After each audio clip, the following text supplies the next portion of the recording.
Okay, so today we're going to cover, or is intermittent fasting good for athletes?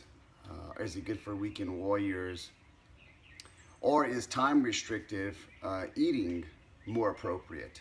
Okay, so we'll go over a little breakdown and try to help you better understand what's going on with all the conflicting information that is out there. Okay, so let's just stick to the basis right now, the basics, which would be, let's look at the most used protocol when it comes to intermediate fasting, which would be the 16/8. Okay, this means that roughly for 16 hours you are going to fast, and then for 8 hours you are going to then have an eating window. This allows people to, according to research, lose weight, improve thyroid function, help metabolize protein synthesis more appropriately, and other things. But the only issue is that research is only for really when people are fasting past the 22 to 24 hour mark.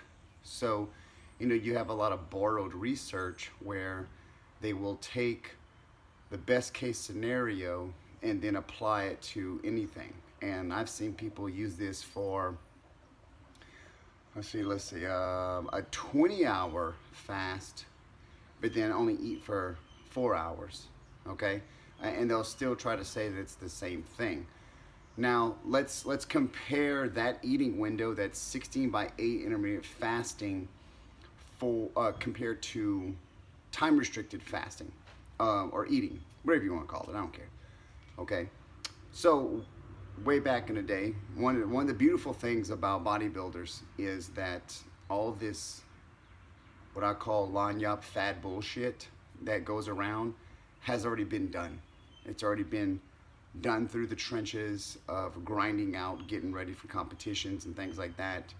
And even though I was never a bodybuilder, as a young child growing up watching Arnold Schwarzenegger and all these guys, and Hercules and Lou Ferrigno, and of course being that my favorite character was the Incredible Hulk, I wanted to be big. All right, and so when I first got into lifting, I dove in hard trying to find every avenue there possibly was to get as big as possible. All right, so I did the same thing. I went through all the fad diets and things like that. So even though bodybuilders get this really bad rap, it's like, oh, they're so dumb, and all they know is about how to work out. Well, you know what? If they're dumb and all they know is working out and dieting, that's what everybody's trying to do? Everyone's trying to lean down, or everyone's trying to bulk up, and they already know how to do all that. Okay, so training for that purpose has really helped me understand the fads and the reasoning behind people's methods and so on, and allows me to kind of break down the walls of bullshit that you hear. So time restricted eating is the same thing. You don't eat for 16 hours and then you eat for 8 hours.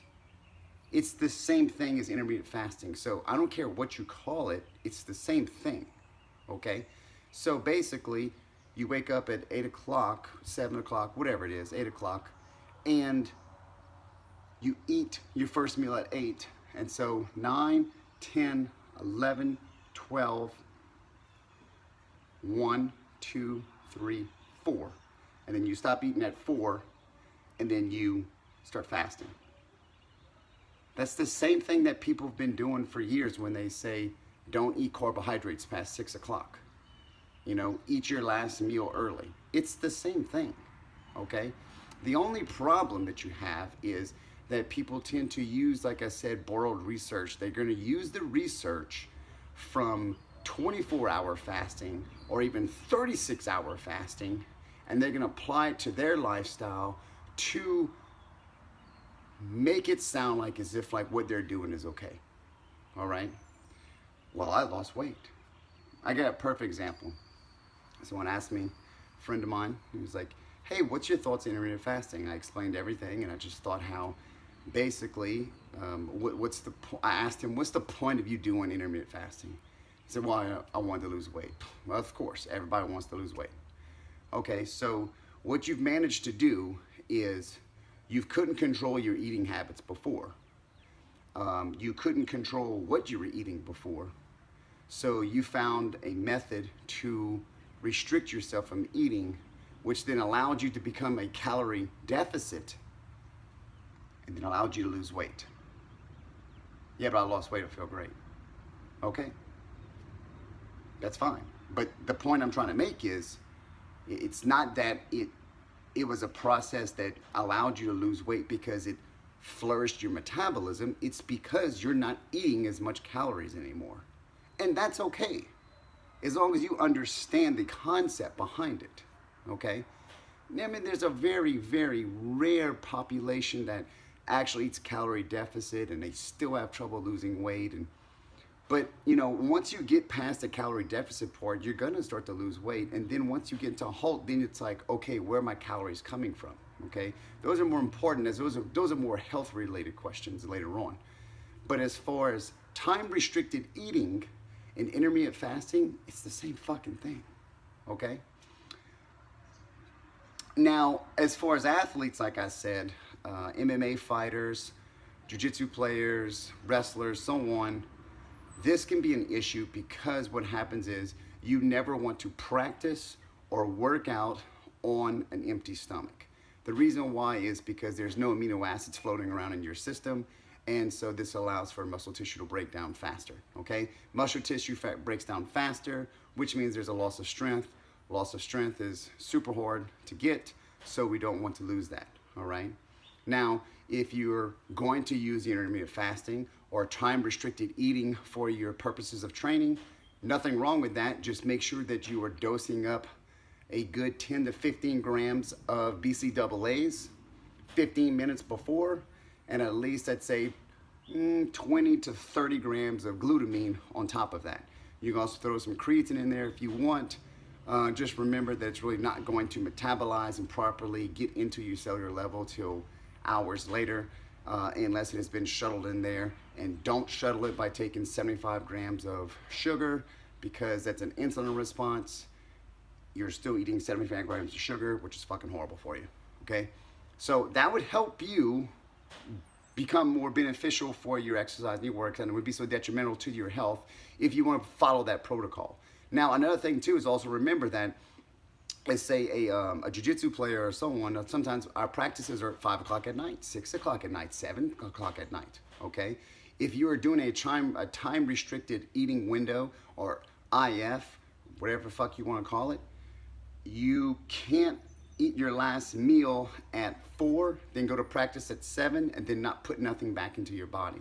Now, if you went to a practice where you just drilled and pretty much kind of stretched out, that's not that big of a deal. But that most likely never ever happens.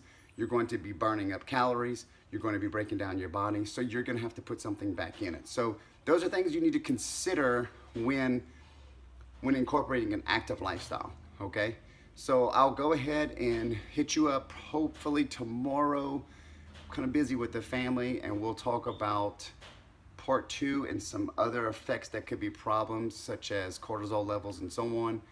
But mainly just remember that if you're going to apply this in your practice as an athlete, that you are aware that you need amino acids and carbohydrates to survive and to function properly, and that you also need to put it back into your system after your practices. So I hope that kind of helps you get a better understanding of what's going on. And also just remember, if you're doing it for fat loss, all you have to do is reduce your calorie intake, and then that's it. Most people do 16/8 fasting instead of the 24 fast, simply for the fact that they're just not mentally strong enough to do it, period. All right? Okay, thanks.